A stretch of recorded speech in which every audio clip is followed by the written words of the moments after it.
Good morning guys. Ganito lang kadali maglagay ng inye ng ating Android phone. So ngayon, tuturuan ko kayo kung paano maglagay. So click lang natin tong itong dito tayo sa Messenger para makapag-type tayo. Click natin. Tapos dito sa text box, yan, click natin yan.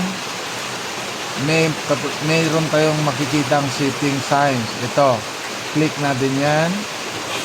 Tapos, dito sa languages, click naman natin. Mag-add keyboard tayo. Ngayon, hanapin natin yung Spanish. Espanya. Espanyol, Espanya. Okay. Yan, naka-check na siya. Click lang natin yung done.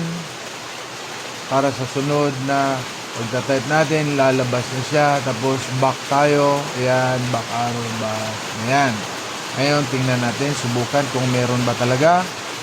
Eto. Inye. Ayun. Inye.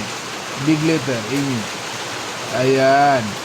So guys, ganyan lang kadali maglagay ng inye ng ating Android phone. Thank you and bye-bye.